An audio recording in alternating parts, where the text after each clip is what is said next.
Conclude my speech again thanking all the dignitaries for gracing the occasion. Sir, I would like to welcome you to deliver your. Thank you. Good morning to all of you. I must thank Shri K.K. Patel, particularly Dr. Madhuri Parikh, for inviting me to deliver this 12th lecture. I am both humbled and privileged to be part of a galaxy of speakers who have spoken before me. It is virtually the who's who of the Indian legal community who has spoken earlier, so it's a humbling experience and also a privilege. I must mention that Dr. Parikh is relentless. She wrote to me more than a year ago, I think, to speak, and I was busy with completing my book on the Constitution. The edition is due for more than 10 years. So I had stopped all engagements, I had stopped practice for some time also to complete the book. So I kept telling her I won't do it. Then it became November, then November got postponed, and my book is still not complete, but the lecture is now. What happens is that every time you're going to complete, you get a judgment of 400, 500 pages. And as an author, it is, I can't say nightmare, but it's very difficult to fathom what exactly is being said. So, to give you an example, when she first called me, I was wanted to speak on constitutional morality because I'm also doing part of the Sabrimala case. But since the Chief Justice announced that he'll be taking up the matter, I thought it's better that I avoid a matter which is going to be sub judice. Better to speak on some judgment which has already come. And before I start my speech, I must thank so many eminent judges who have taken the time to come on a Saturday. So many senior advocates, I know how busy all of you are on Saturday, but to take time out to come and listen to a constitutional topic it's an honor to me. Thank you so much. Because very frankly, listening to a law lecture is not the best way to spend a Saturday, but yeah, but at least slightly better than taxation. So then I said that I'd speak on federalism, particularly because I was very deeply concerned about the issue of the governor's reference, which came from Tamil Nadu where I stay, and I thought I'll speak on federalism. Now, one thing I must tell my young friends, it's always a pleasure to speak to all of you, and every time I speak to a university audience, I realize that these are the future Palkewalas, Jetmalanis, Anil Divans and Salves and so on of the next generation, and we all look forward to you. I have at least 24 to 30 interns per month from different universities at my office in Chennai, in Madras, and I must say that I find most of them extremely bright, and I used to always tell my wife that what our capacity was at that age, these people are 5x or even 10x thanks to technology and so on. But I do find that the younger generation is extremely bright, and it's a great, it's a great sense of optimism that the legal profession, the best is yet to come. So I don't believe in pessimism, saying the good old days are there and all that. When I see all these youngsters, when they do the work, do the research, I always feel that the future is bright. Now, coming back to this topic, one thing I'd like to tell the audience is that, like most important things in life, we take it for granted. We don't pause and think what a great treasure we have with us. And I say this about our Constitution. I consider myself a student, and one of the interesting things of writing a book is that every time you start writing a book, you realize how little you know. So every learning experience, it's almost like a bottomless area where you keep on learning and learning more and more. I was reading a book by Professor Tom Ginsburg, who has studied various constitutions in India, in the world. And what surprised me was that Professor Ginsburg, about the occasion, he has come to Delhi 2-3 times, we shared a platform also. He's from the University of Chicago. And he, in his book, has remarked that the average life of constitutions over the last 200 odd years is just 17 years. Just 17 years. In that background, we should be extremely proud of completing 75 years of the Constitution. We are the second oldest constitution. The oldest in the United States, which started in 1789, and then we are the oldest. And I think more than the US, our constitution surviving is a great, great achievement despite all our different religions, different communities, different languages, having so many official languages also. So to survive as a constitution is very, very important. We almost lost it in the 42nd Amendment in the emergency, but then thanks to it revived. And I think one thing which I feel will take us to the 100th year, 125th year is the basic structure doctrine. As long as the basic structure lives, our constitution will live. And I was deeply disturbed when there was an attempt to say that the basic structure has to be revisited by the former Vice President. And I had the privilege of giving the P.Datar Memorial Lecture, where I tried to argue that what a disaster it will be if you even try to tinker with the basic structure. There will be no constitution left. Because the interest of any political party throughout the world, whether it's the President of the US or any other country, we always think in short term. We just think of the next election, what is immediately. We very seldom pause and think what is going to happen ahead. And that takes me now straight to my topic. Having mentioned that this is a constitution which is the second oldest, one of the professors was telling me that they are making an analysis of the Constitutional Assembly debates. And one of the parts, you see, when we started this Constituent Assembly, it was a fork in the road. We could have taken the presidential model, we could have taken the Westminster model, and it was Sardar Patel who really canvassed that let us continue the Westminster model, and that's how the Government of India Act became the foundation for the drafting of our constitution. And I think it is a step in the right direction. The other point I'd like to make before coming to the topic proper is this decision of keeping it as a detailed constitution. One unique thing of our constitution is it's basically the Government of India Act 1935. That act is the foundation. On that we have added fundamental rights, directive principles and other things unique to our country. If you see some of the debates, even Pandit Nehru criticized the lengthy constitution. If you take most constitutions in the world, they're small documents. And one statement was made was, a document should be like a beautiful avenue of trees, few trees. The criticism was that our constitution is like a big forest. It is completely full of trees and it's overgrown. And then you read the speech of Dr. Ambedkar on, I think, 6 November 1948, where he justifies why he has made the elaborate, lengthy constitution, why everything has been put in place. And one point he mentions is that he says democracy is something alien to our Indian culture. He calls it as a top-dressing democracy because it has been basically feudal states, princely states, then the British thing was come. So he says democracy is completely new. We don't have the constitutional conventions that England has. You see, England doesn't have a constitution. Where does it say that the Prime Minister must resign after a no-confidence motion? Nobody says that. Where does it say that the Prime Minister must report to the King? Whatsoever. All these are basically conventions which are constituted, which constitute constitutional morality. And Dr. Ambedkar says that we need a large constitution. And what most important thing was the detailed provisions of center-state relations, which is the heart of federalism. So we started, if you take the first slide, Dr. Parikh told me that the audience will be mainly students. So I decided to take slides. Normally if I'm giving a general lecture, then I don't take slides, but since the audience was of students and it's a slightly technical subject, I thought that I'd take slides. The eminent judges and senior advocates, please bear with me. I'm carrying coal to Newcastle, but just bear with me. Maybe it's a revision of our law college days. Please. Next.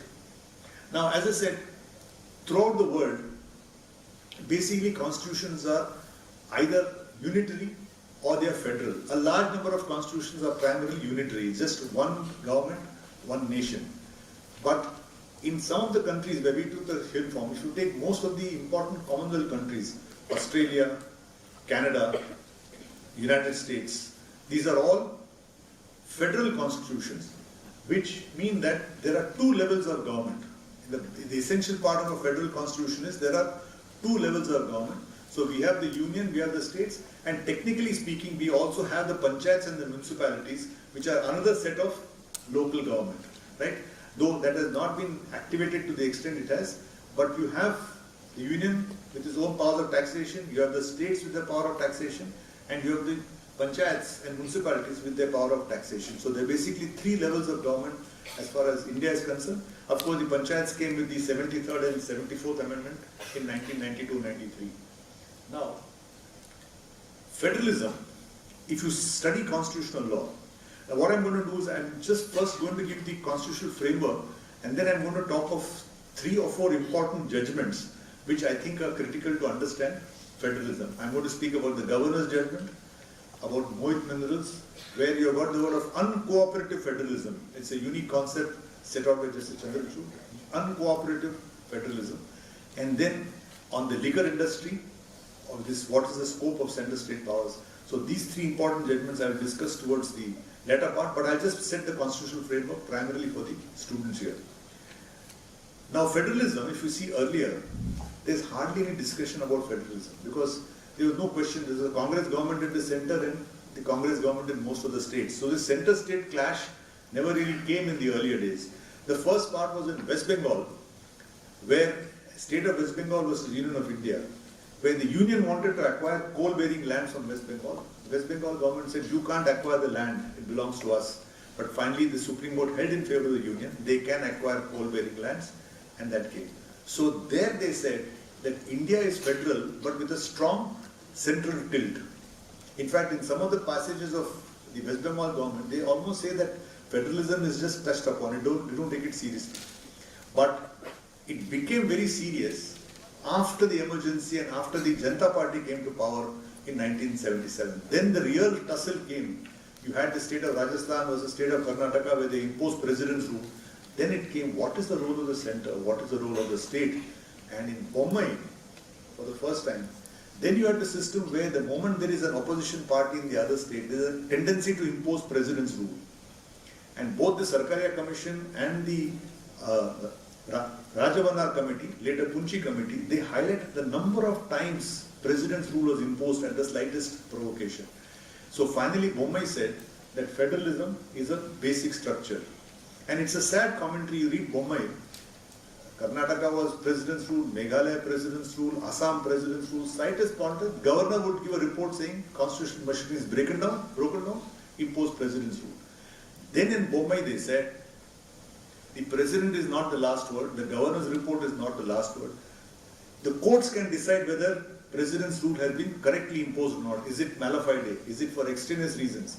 So this is a very, very important inroad which we should not, you just see how the judiciary has saved the system from a complete autocratic thing where a person can just say impose president's rule, that has completely stopped. And after Bombay, the number of times Article 356 has been invoked has come down drastically.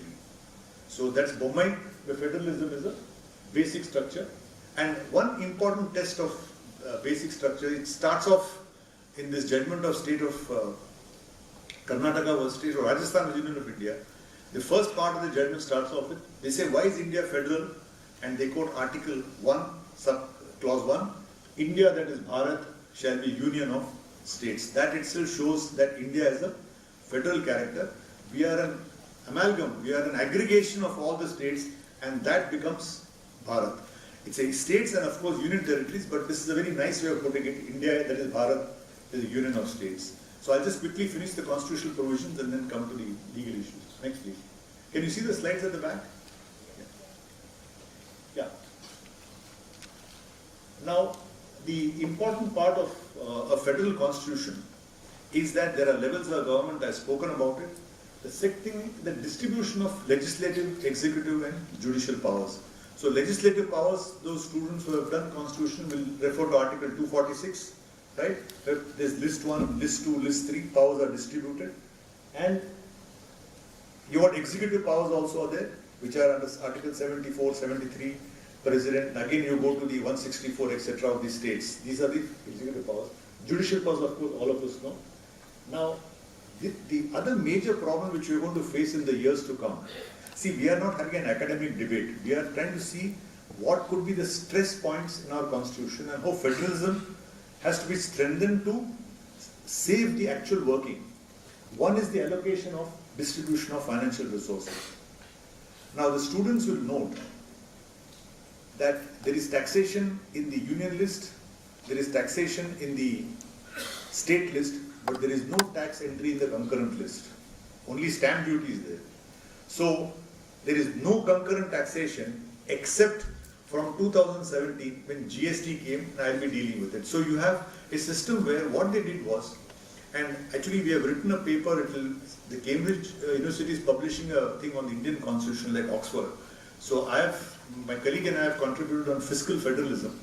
And there you find that the British government, they said, if you are going to have provinces, there is no point creating a government if that government doesn't have financial resources to function.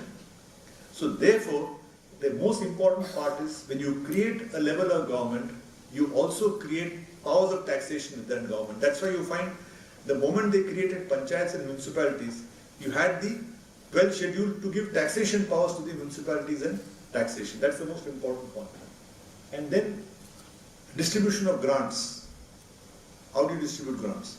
Now a major point of stress at this point is the government levying cess, the central government levying cess which is not distributed to the center. That's been a bone of contention with various parties, state governments. There, what happens is the Finance Commission decides allocation of taxes. How much should go to the union? Typically 36 to 40% goes to the union. So every 100 rupees of excise, 40% will be distributed to the states. But if it's a cess, it need not be distributed to the state. Right? You need not distribute it.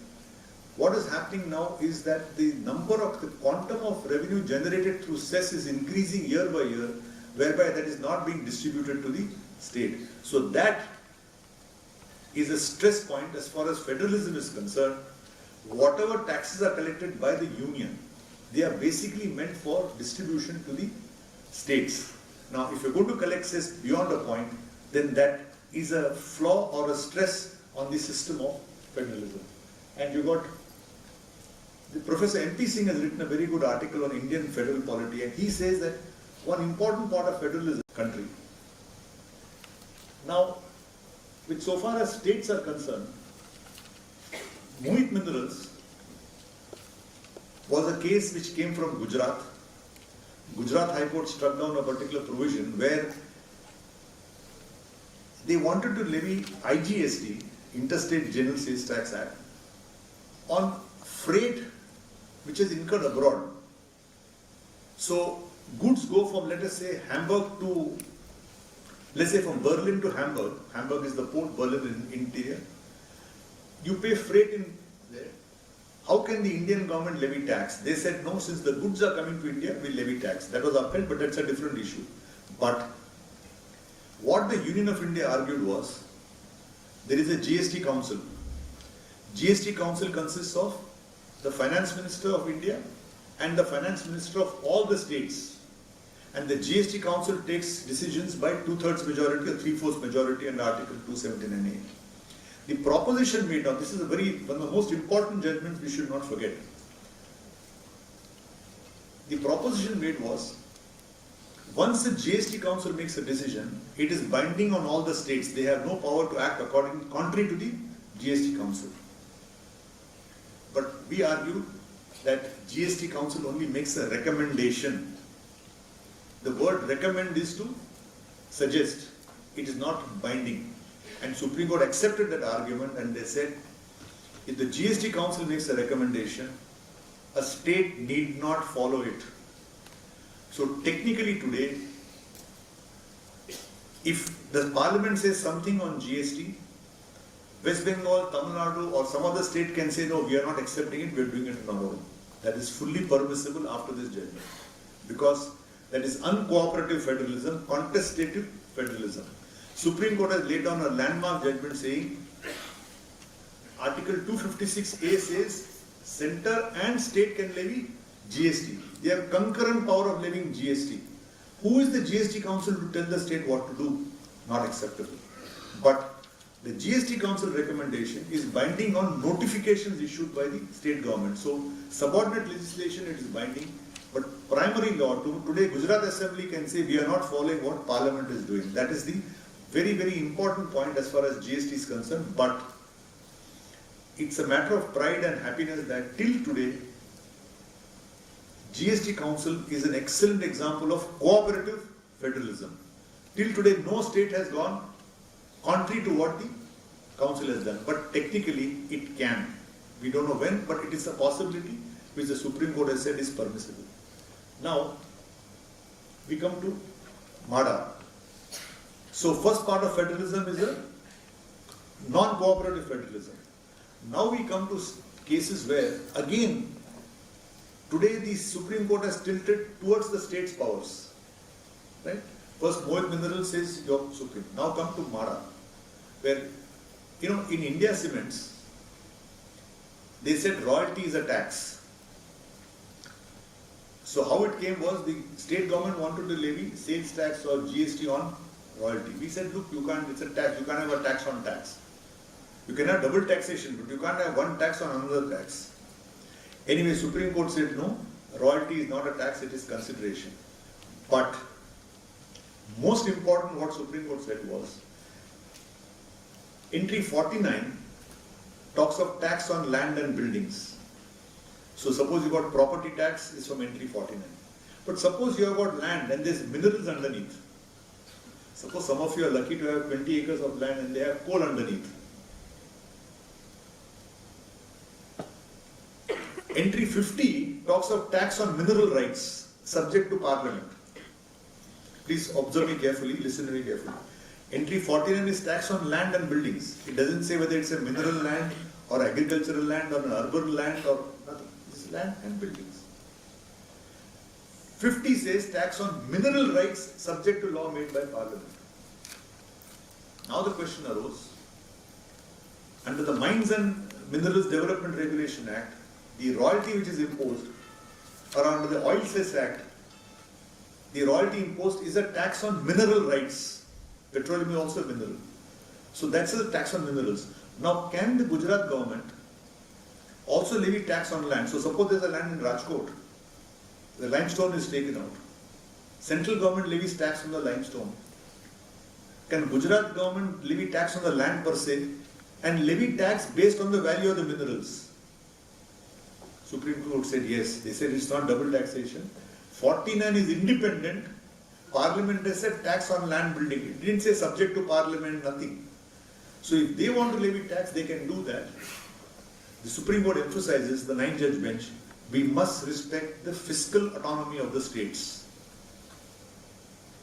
It's up to the state government to levy tax. If it is going to be unremunerative, they levy economic consequences. But what is most important is the recent trend is to support state autonomy and states' fiscal power. The next is Lalta Prasad. Very interesting case. We had so much of interesting debate, what is the intoxicating liquor? So, it was an intoxicating case to argue also. Entry 8 talks of intoxicating liquor. Now, what is intoxicating liquor? See, ethyl alcohol is C2H5OH. In India, the alcohol content cannot be more than a particular percentage. But it produces intoxication, inebriation, where what happens is your brain starts getting suspended, you get what we all call feeling high or something, it's intoxicating. Now in synthetics and chemicals, they said that if, now just to give you a plan, most of the liquor in India is through molasses. In other countries it is through grain, but through molasses you get liquor, you get ethyl alcohol. That ethyl alcohol can be made into different drinks, and we had given through the Liquor Association a color chart how the ethyl alcohol becomes vodka, becomes rum, becomes whiskey and becomes gin. To the young students, you add certain herbs and flavors, it becomes gin. Vodka, nothing is added. In rum, caramel flavor is added, and in whiskey you add some other colors and so on and so forth. So this is how basically it's all essentially ethyl alcohol. Now, alcohol is an extremely important solvent, not just for drinking. It is an essential part of so many industries. Polish, wax, various chemicals, polymers, alcohol is very important. Now there is something called denatured spirit. Right? In the alcohol, you add a denaturant. then that alcohol becomes unfit for human consumption. That's why it depends on the denaturant. And I was surprised there are denaturant rules. What denaturant to add for what industry. If you add methyl alcohol and you consume that, blindness will follow. If you add some other denaturant, you will get sick but you will not become blind. So the idea of denaturant is to make it unfit for human consumption. Why? Because liquor which goes for human consumption is subject to 100, 200, 300% duty. Liquor which goes for industry is subject to 12% duty. So the temptation is to divert the industrial alcohol to drinking purposes. Right? So synthetics and chemicals said, once it is denatured, unfit for human consumption, it is not intoxicating liquor, the states have no power. And for 12 years, UP, whom I appeared for, could not levy vend fee, collection fees, license fees, nothing they could do. They said once it is denatured, only central government has the power. That was accepted by 7 judges. In Lalta Prasad, it was doubted, it referred to 9 judges, and finally we succeeded for the states which said, we demonstrated that even if you put denaturant, it is still intoxicating. It doesn't say, because in our constitution, they use the word intoxicating liquor, portable liquor, liquor for consumption, or different words are used. And finally, Supreme Court said intoxicating liquor will include denatured spirit. The fact that you can drink it, in fact, many illicit liquors only intoxicated, denatured spirit is drunk. Now, what is the great benefit for the state? Entire alcohol comes within the state jurisdiction. Start to finish, it comes within the state jurisdiction. Only thing is, it will send to Asian Paints or say Reliance Petrochemicals, it will be subject to central excise duty. If it goes for state, it will go to state excise duty for human consumption. So this is the importance of thing. Now, why federalism? Liquor is such an important source of power for the states. And it was this judgment which now has a huge boost to the revenues of the state government. Next. Yes. 3 other points I want to mention, and I'll come to the last governor and I've finished. Mar Apparent Kuri is a judgment which, in my humble opinion, is incorrect. Now again, there are central laws and state laws. This judgment is very important, concurrent list, where the state government can make a law and central government can make a law. One judgment which is reserved by Delhi High Court is the universities, entry 11 of all of your universities. Higher standards of excellence can be imposed by the central government under entry 66. Other education was state list. In Constitution 42nd Amendment, everything went to concurrent list. In the concurrent list, when Parliament makes a law, it straight away overrides the state law, it becomes repugnant. Mar Apparent Kuri is a difficult, it could have adverse consequences. For young students, please note, the word uses state shall not make law, center shall make law. Supreme Court said, suppose they made, Parliament enacted the Chit Funds Act, but it was not given effect to in Kerala, it was not notified. Is it a law? Is it repugnant? Supreme Court said, once the law is made, and even if it is not brought into force, it will override the state laws. In my humble submission, that is not a correct proposition, because making a law means making a law which is operational. Making a law is not just passing a bill. I don't know how many of you know, the Hire Purchase Act came in 1955, was never notified. Constitution Amendment, 88th Amendment, Service Tax came in 2003, never notified. So what happened? Have they made the law? No. But this is a judgment which you should note, Mar Apparent Kuri. And when I mention this, you are taking the notes, please take the trouble of reading these judgments later, over the weekend or later. Yeah. Now, I have already mentioned aspect theory. Now I come to the last part on governor and time reference, which is the larger reference is, in my submission, problematic. What was the problem? Tamil Nadu had number of bills given to the governor for assent. And they were not great, very earth-shaking bills. One was regarding Agriculture University Act, one was regarding some Fisheries Development Act. The governor did not give the assent. Now Article 200 says governor as soon as possible will give the assent. So what can the governor do? He can assent, so it becomes a law. He can return the bill, he can say, look, these are the problem areas, please look into it. The legislature, if it wants, it can accept the recommendation, need not.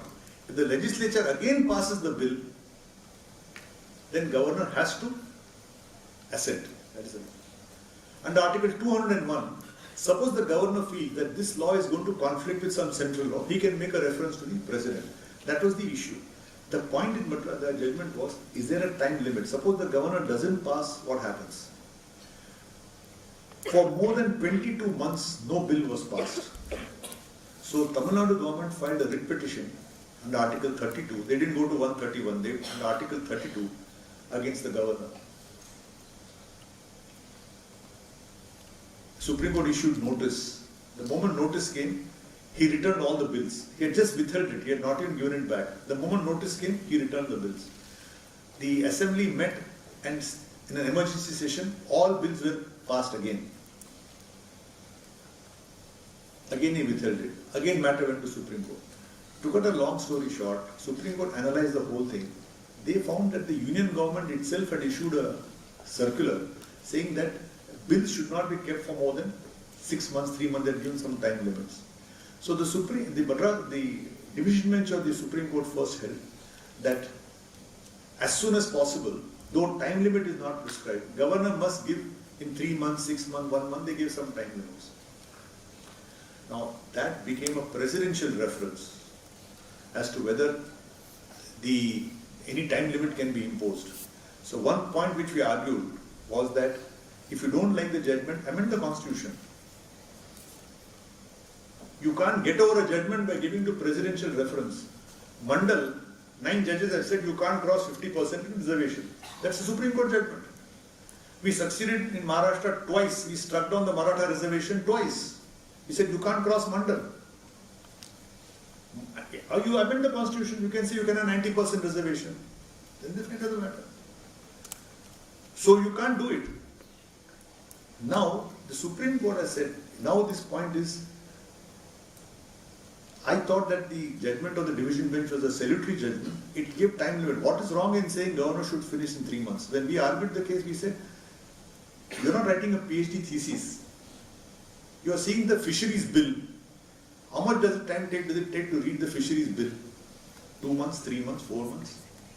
Say yes or no, or say it is clashing with the central law. Now you know fisheries, since I mentioned, is a very interesting thing. Up to the territorial waters of India, fisheries is a state subject.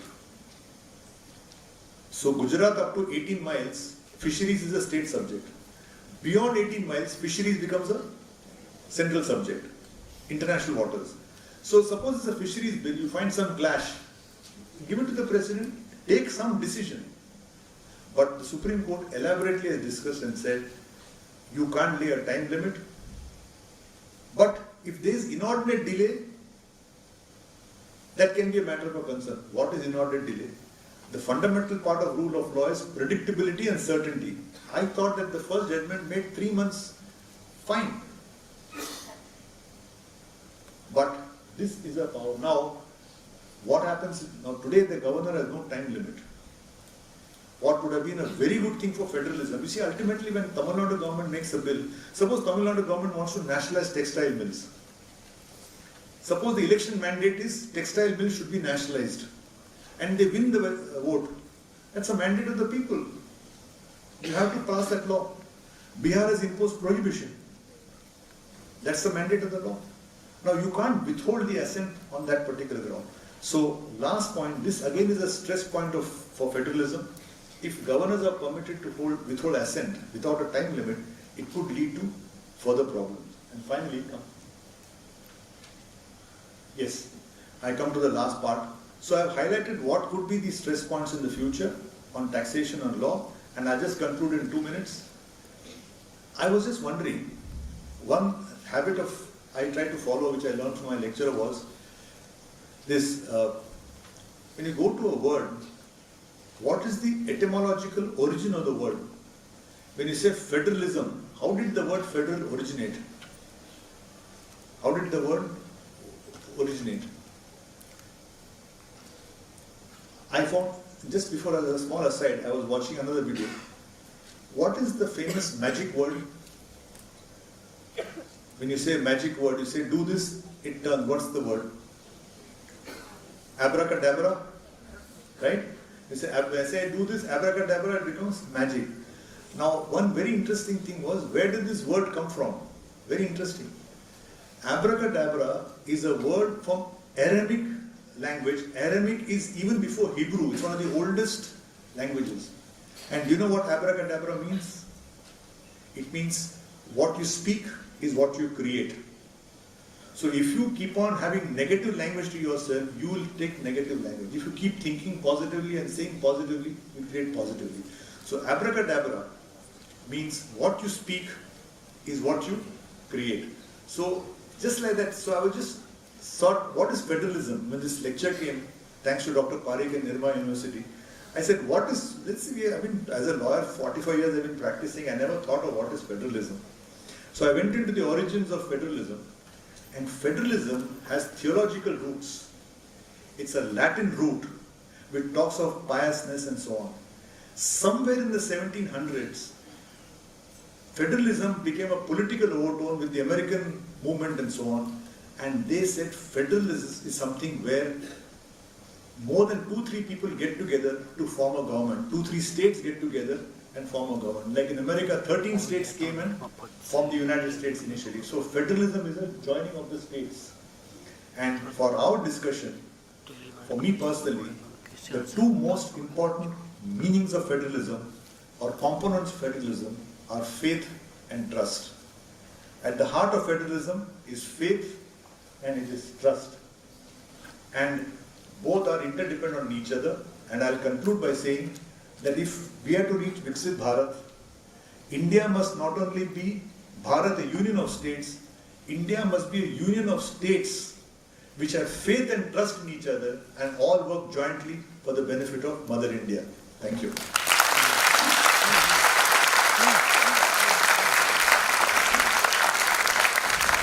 Thank you, sir. Thank you very much indeed for your invaluable insights with relevant examples and explain us how the genius of a constitution lies in its ability to hold together a vast and a diverse nation like India through a nuanced and adaptive federal structure.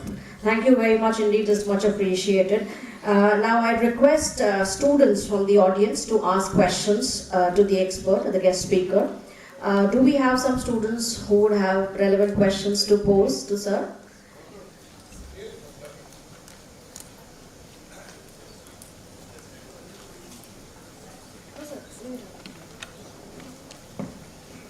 Afternoon, sir. I'm Bharat, a third year law student. Loudly, a little louder.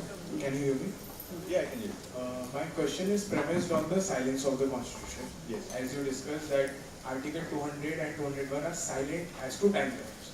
And when Justice Pardiwala's judgment provides a solution for that. In presidential reference or other cases, Supreme Court as an institution, why is it in an apprehension to fill that silence with a solution?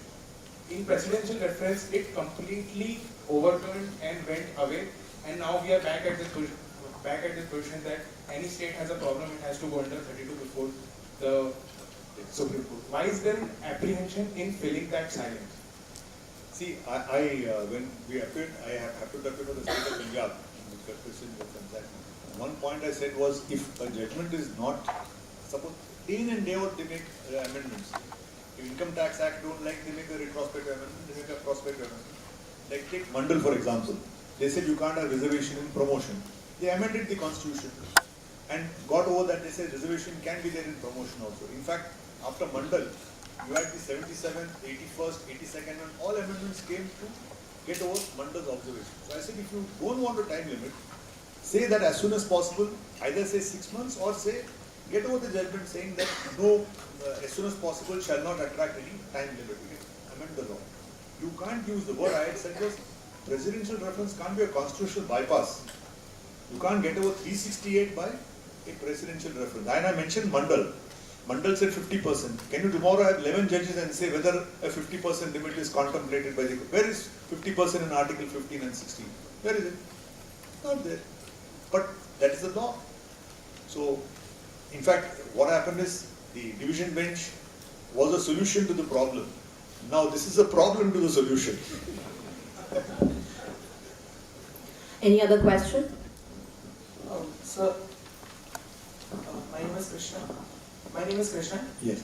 Sir, I just have two quick doubts. I think one on the categorization. So since you're writing a book on the Constitution, one thing that I found when I was reading Mr. Sivai's commentary on the Constitution is he has his dedicated chapter on Indian federalism, and he basically says that, you know, in his opinion, this kind of a characterization of federal becomes quite counterproductive, and he does not really argue this idea that India is a quasi-federal, taking from Professor P.C. Ware, etc. Where do you, because you talked about quasi-federal, and I think implicitly also you have condoned this idea of quasi-federal categorization of India. So where do you perhaps stand a clarification on that? And I think also on the governor judgment, I have two perhaps positions. One is, how do we deal with the fact that the 1935 draft of Article 111, which was in the President's case, had a time limit which was removed, and the thing with the 1935 draft of 200 was that there was no time limit. So that discussion never ensued in the Constituent Assembly. And how would the Supreme Court have responded had there been a time limit in the 200 draft also, which Dr. Ambedkar would have said remove it? You know, and how would that have happened? And my last position is that are we unnecessarily trying to find a constitutional solution to a problem that is fundamentally moral, which is, you know, at the end you said faith and trust. So at the end of the day, it's an interpersonal problem that we are trying to resolve constantly by constitutional lawmaking, which Dr. Ambedkar also said, I can create a constitution, I cannot create good governance. So how perhaps you could respond to it? Yeah, three problems, I'll take them step by step. The first thing you talked about quasi-federal, Mr. Sirvai's view. I feel that quasi-federal is a proper label. He may, with all due respect, and he's a great jurist, no doubt about it. Why they use quasi-federal is used is, Ambedkar referred to the US Constitution, tight mold of federalism. If you read Ambedkar's word, with lack of time I didn't go into all that, then you see what K.C. Weir has taken a particular view, Granville Austin has taken a particular view. I said like judicial and quasi-judicial. You say a tribunal is a quasi-judicial body. Why quasi-judicial? Because it discharges judicial functions, but it is not manned by judges. One member is a technical member, therefore it is quasi-judicial.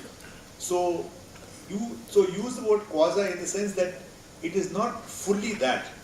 Like, you know, suppose say an income tax practitioner can appear before the tribunal. You can call him a quasi-lawyer. He's not a fully lawyer, but he's doing the work of a lawyer. So quasi-federal, I don't think there's something abhorrent or thinking of causing quasi-federal. We are not fully federal. Let's accept it. There are so many, like, where is the Article 356 power in the US to impose emergency or to impose president's rule under this thing? You can't do that. So that way I use quasi-federal is okay, and I don't think any great harm is done by using the term to explain your point. Now where do you get pragmatic federalism? Where do you get asymmetric federalism? Asymmetry came only when the Jammu Kashmir issue came. Where do you get contestative federalism? Justice Chandrachud refers to some American articles and says that, look, in federalism, one point of democracy is a healthy dissent. What did Patrick, what he say? He said, I don't agree with you, but with my life I'll defend your right to say it. Yeah, Patrick Henry said that. So that's the first point. Second point you mentioned about Government of 35. That was a very great part of the argument of the state, that the words time limit was deleted. My view is, why did they delete a time limit? Because if you're a governor, if you're a paterfamilias, you're supposing elder statesman in the constitution, you don't need a time limit. You're expected to act promptly. Then why did they put as soon as possible? The point which we had argued for Punjab was, the word as soon as possible is used because you can't keep a fixed timeline. As soon as possible will be used because depending on the nature of the bill. Suppose the bill is simple, amending some gratuity act, some clause amendment, approve immediately. Suppose it's a bill leading to some conflict, take some time. The governor may take a legal opinion, he may consult somebody, the central government may get something. So as soon as possible is an elasticity given. so that the nature of the problem with the governor has got some elasticity. And like you said, silences of the constitution. The point is, nobody expected the governor to take 2 years, 3 years indefinite time. I asked, another point I raised was constitutional conventions. How many times has the president withheld the bill? The president of India. Do you have a case where the bill has been stuck with the president for 12 months? So we said, what is the president to the center is the governor to the state. You are just there to, like, if you take, since you have asked this question, there is a very good chapter in Erskine May's parliamentary practice.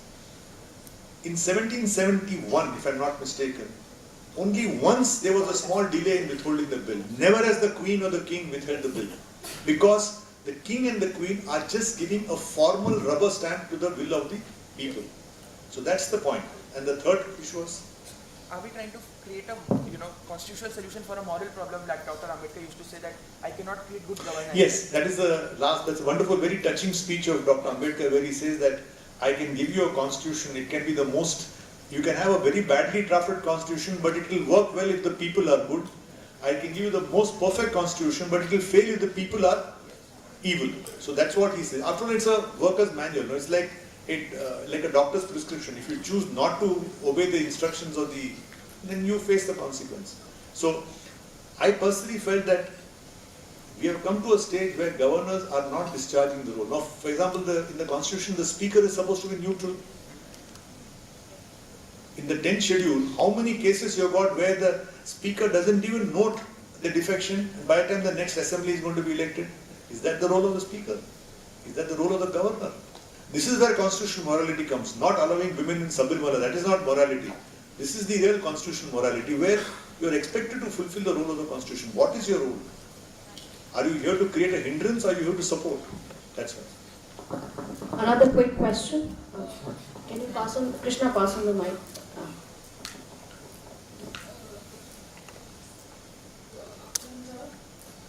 Hold the mic closer. I can't hear you. Yeah. Afternoon, sir. Sir, if we see that that federalism is the basic structure to the constitution, how do you see the debate around one nation and one election? Well, one nation, one election doesn't destroy federalism. It simply says, though I don't think it's a feasible problem. In fact, more than one nation, one election, I personally feel you should have, once a person is elected, let him continue for 5 years. Once Trump is in power, he continues for 5 years. This coalition government, toppling, etc. creates more problem. If you have one elected government and you are a coalition government, you stick for 5 years, then there is no problem in between. To answer your question, one nation, one election is maybe a thing they want to save money, etc. But you must read the article by P.Datar. P.Datar, he is a former Lok Sabha person, he writes in the Hindu. And he has given the reasons why one nation, one election, the reasons given are not tenable. It's not, hardly the cost is 200-300 crores extra or 500 crores extra, doesn't really matter. But I don't think one nation, one election has got any anti-federalist thing. All elections can be on one day. We are still separate states, still a union of states. Tamil Nadu continues, Gujarat continues. Only the election is held on one day, that's all. The idea is you're not constantly in election mode. Hello sir, good afternoon. I'm a Viru, first year law student. It's an honor to speak with you because I've watched a lot on you, about you on YouTube. See, one thing, nobody has said he read my book. Everybody has said they watched the video. I was telling my wife, I said, nobody has said they read my book. Everyone says, I saw the video. Read the book. Okay. So, as you said initially, that India is a quasi-federal country, and we are tilted a little towards the union. But with the tilt towards the center. Yeah. But gradually, as you went on with the judgments, you said that the state autonomy has recently gained a little more importance. So, what position would you like to take, sir, as a quasi-federal country? Which position is better for the survival of our federalism and our constitution, sir, according to you? According to me, if you implement the constitution in its spirit, in the way it is, that is more than enough. The governor gives assent as soon as possible. The speaker is impartial. The resources are shared. If you just follow the thing very clearly. I'll just tell you a story. When I was in the Madras bar, I used to sit in the bar association. There was a very, very old lawyer, outstanding trial lawyer, and he said, all these delays, I think Justice Mehta is also here, if you follow the CPC to the letter, a trial should not take more than 2 to 3 years. So similarly, if you follow the constitution, there is no problem. Now to answer your question on quasi-federal, this, no doubt it's a tilt towards the center which I think is necessary. With a large country like India with 28 states, 29 states, union territories, multiple languages, some governments going berserk sometimes. So you require a very strong center which is also discussed in the assembly, I have no problem.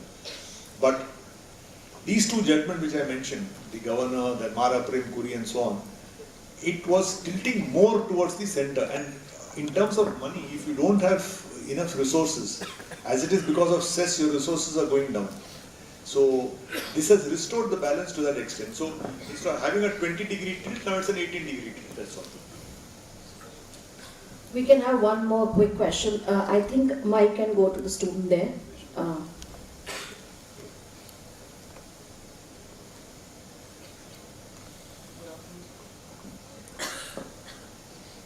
Good afternoon, sir. My name is Anish Agarwal. I am a graduate of NUS Kolkata, batch 24. So I had a question with respect to the fact that initially you had mentioned that it's a good fact that the Constitution of India has survived 75 years, and secondly that at this moment there is no time limit as such when it comes to time limit for the governor to pass the bill. Yes. So when we look at the history, at the point of time when the Constitution was being drafted, there was a lot of separatism in India, or there was no concept of unity as such, as strongly as it is in today's date. So can we explore the idea that the governor was a position that was picked, the governor as a position is there to safekeep the unity of India, right? So can we explore the idea that the governor must pass the bill in some time limit as per the basic structure doctrine, or what the intent of the initial constitution is? No, I'm not able to follow, because the basic structure doctrine is, as far as what it was first in Bombay, they said the federalism is part of the basic structure, secularism is part of the basic structure. A basic structure was never defined in the case of Bharati case. Over time they started introducing rule of law now, then free and fair election is basic structure. So these are all, like, due process keeps on expanding, these concepts keep on getting added as, just Holmes said, these are the hydraulic pressure of the times which makes the changes. Use the word hydraulic pressure. So, to answer your question, federalism is part of basic structure, and I support that view. What happens is, by making it part of basic structure, any constitutional amendment which tries to take away the part of federalism can be struck down as violative of basic structure. So it becomes a guardrail, it becomes a barrier which the legislature cannot cross, either at the center or the state. That's the point.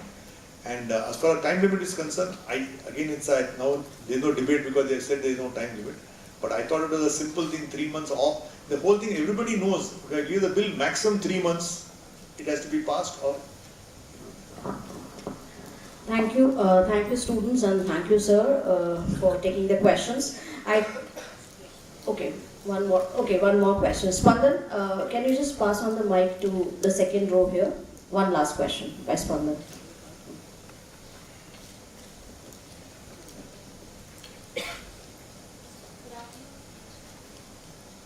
Good afternoon, sir. So my question was related to the April 2025 judgment that was in relation to the governor's bill. So sir, there in the judgment, Article 142 was utilized by the Supreme Court to give deemed assent to the 10 bills that were under issue in that case. But then in the presidential reference, the court clarified that it will not be using this principle of deemed assent under Article 142. So what would be your position when this comes under contestation, that whether Supreme Court's power to ensure complete justice comes under contradiction when it says that it will not be utilizing this principle of deemed assent further?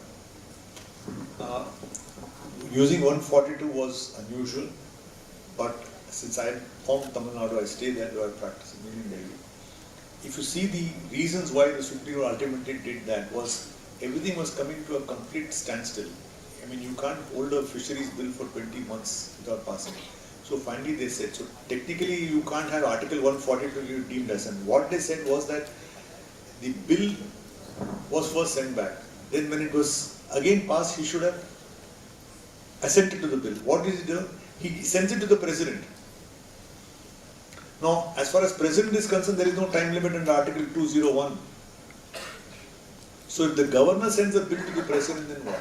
And what point we argued was, you can send the bill to the president, and in fact, we argued that 200 and 201 must be read together. 200 talks of bill where the governor assents, withholds assent, and the second proviso to Article 200 says that if the bill is going to derogate the powers of the High Court, he shall refer it to the president. 201 is basically, there are many cases where no law can be passed unless you get presidential assent, like interstate trade commerce, Article 31A. So like that, various questions are there. There you have to refer it to the president. I don't agree with the division bench judgment and agree with the reference on one point where they say that, look, suppose the governor withholds assent and sends it back to the state assembly saying that, look, this particular law may offend a parliamentary law, please change it. Suppose the state assembly still decides to pass the law, then what is the effect? If he has to approve it, it will be questioned in a court. But there the governor may say that, look, let me go to the president because I have a genuine reason to do so. Why have a bill which is patently in the teeth of a parliamentary law? So that he can do. But if he gives a pure fisheries bill or an agriculture university bill to the president, so what happens is you can't keep the bill indefinitely because in president there is no as soon as possible. There is no time limit. Therefore they put the word deemed assent. That's how in that context they said. Maybe they should not have, but in the peculiar facts there is no other way out. Otherwise the bill goes to the president, it is endlessly in orbit to say. And therefore, for example, I am not very sure the facts, but there is one bill from Tamil Nadu pending for 4 or 5 years. Some stamp act amendment. In fact, I think, and the point is, if you read the division bench judgment, but which is not unfortunately cited in the presidential reference, they quote an office memorandum, where the office memorandum says, assent, presidential assent to state bills must be given within certain time. They say so. That is recommended by Sarkaria Commission, recommended by Rajamanar Commission, recommended by Punchi Commission. All have highlighted this, simply stalling the bill just to, this is not from age-old points. So what happened then? Where are you? You very nice to say Bharat, Union of States, but you should then behave that way. Thank you, sir. Thank you very much indeed for enlightening our students.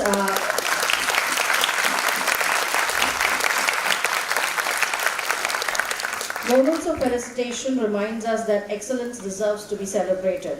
I now humbly request Shri K.K. Patel, sir, to give a memento as a token of our appreciation to our distinguished guest speaker, Mr. Arvind Datar.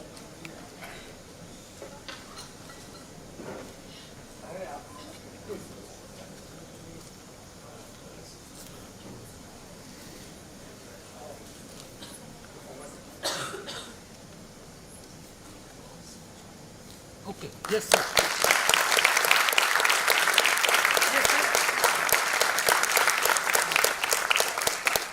Thank you, sir. Thank you, ma'am. I now request Dr. Arun Prasad, Associate Professor and Area Head, Humanities and Commerce, ILNU, to deliver a vote of thanks. A warm good afternoon to one and all present here. We are in the august presence of a prolific writer, a great tax lawyer, author of the very important book titled Courtroom Genius, written on the legal journey of Nani Palkhiwala. Sir has a great sense of humor, and of course, in order to know a person, you should know him completely. And I would like to say that behind this complex jurisprudence, taxation, federalism, Sir is a great fan of James Bond movies. So all the junkies who are fans of Netflix, Hollywood and Bollywood, stay calm. You may reach here, definitely. I am really encouraged to see my students take pen and paper and take notes. I think that is the first profound step that you have taken towards success. Another very interesting trivia regarding Sir is that he is the only Indian lawyer who appeared for Michael Jackson. How many of you know this?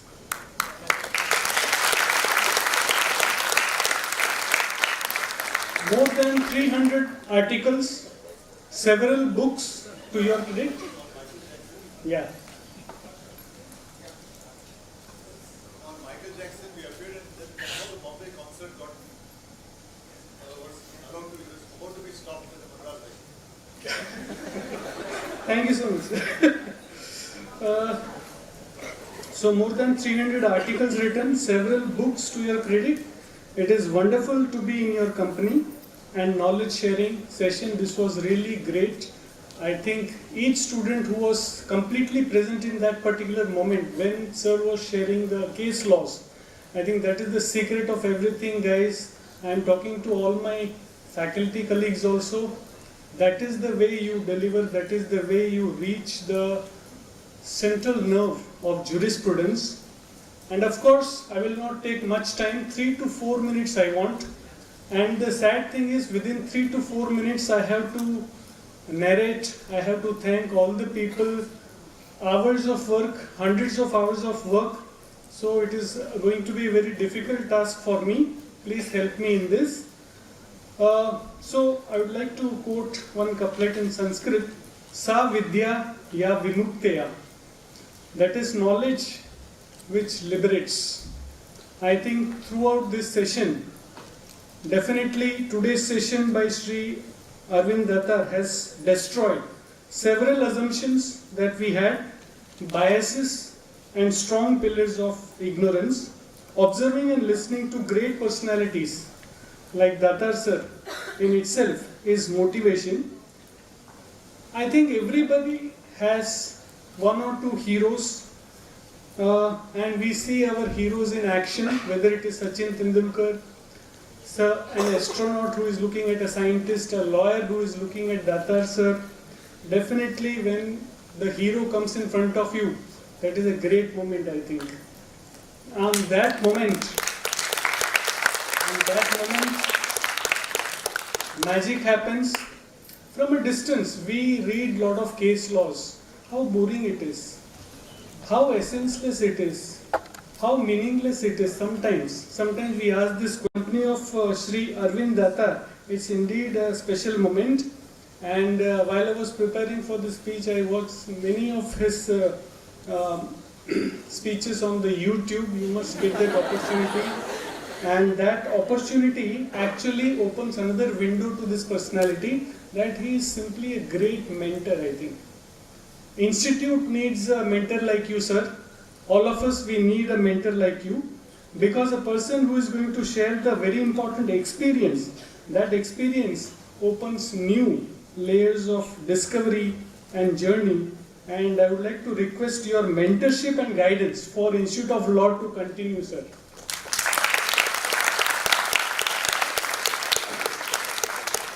So thank you very much, sir, for your powerful presence, for your simplicity.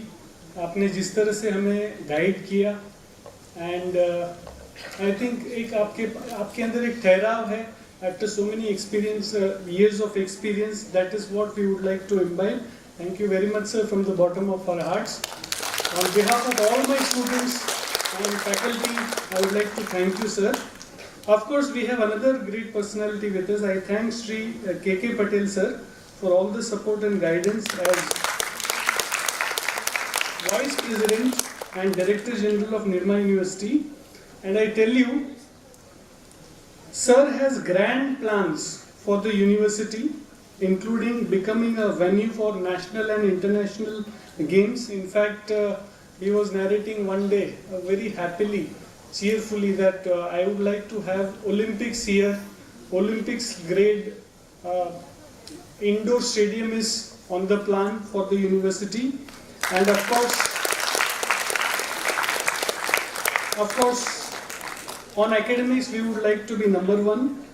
And world-class facilities, of course, all the facilities that you see on the campus, it is because of the credit and hard work and dedication of Shri K.K. Patel, sir. Sir, with all the love, we would like to thank you for such dedication towards the students and the faculty. Professor Dr. Madhuri Parikh, my friend, colleague, mentor, has been instrumental in enlivening today's session. Extraordinary persuasion skills, leadership and aspirations of becoming the best law school in the country has made her a person on a mission mode, right? Always when we have any kind of a meeting, she is talking about that goal, and definitely with the cooperation of Datar sir, senior faculties here, representation from Judiciary, we are going to make it one day. Thank you very much, sir and madam, for your presence. Of course, I would like to thank the heads of institutions on Nirma University campus. We are all thrilled to have your unabated support and good wishes. I see the presence of Dr. Arvind Patel. A few minutes back I saw him, Institute of Technology, Nirma University. Thank you for your encouragement, sir. Your presence makes a lot of difference for all of us. I would like to mention Professor Merajuddin Mir, Vice Chancellor Kumar Mangalam University, and he has been here on the campus of the university since last 2 days, training our students in criminal law. Thank you very much, sir, for all your guidance. Of course, how can I forget this? How can I forget this? We are indeed blessed with the gracious presence of esteemed judges from Gujarat, Honorable Mr. Justice K.S. Zaveri, sir, Honorable Mr. Justice Kamal Mehta, sir, Honorable Mr. Justice Ravi Tripathi ji. Sir, when I joined the institute, I have the very vivid memory of meeting you and have a small discussion while you were delivering a session, and I know the heart that you have for the students and for the institution. Thank you very much, sir. Of course, her ladyship is also present, Justice Jyotsna Ben Yagnik, a powerful addition to the team of faculty, a clinical professor, a guide, and you will never feel age, you will never feel distance when you talk to Ms. Jyotsna Ben Yagnik, and that is a wonderful addition to the team, madam. Thank you very much for all your love.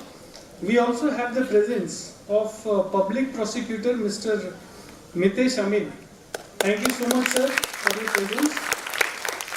My dear friend who cares a lot about me, Dr. Ajay Umat, and we have the presence of Dr. Parindu Bhagat. Thanks for always standing with us. Thank you very much. Of course, how can I forget this? Senior faculty members. Kashyap Joshi sir is here. Professor Nagesh Chud is here. Professor S.P. Rathod, Professor Dharman Bakshi, Professor Yogendra Batra, Professor Pratiksha Lahiri. I think these are the giant pillars on the basis of which we are counting to be the #1 institution in the country. Faculty team, staff, HODs and student volunteers, we cannot have this event without you. Your energies and contributions are wonderful additions to the environment of the university and institute. Before I close, it's very essential to remember with gratitude the legal luminaries and big personalities such as the Chief Minister of Gujarat, Shri Bhupendra Bhai Patel, the Home Minister of Gujarat, Shri Harsh Sanghvi. Also, in the last 5 years, we have met Arnab Goswami ji. We have met several politicians, policymakers, think tank, and leaders who have guided us on the annual lecture series. So, in their absentia, I would like to convey my regards, gratitude for being so kind to stand with this institute and make a huge difference to the educational development of our students. Thank you very much, all of you. If I have missed any name, I shall be graciously pardoned. Thank you very much once again. Jai Hind, Jai Bharat.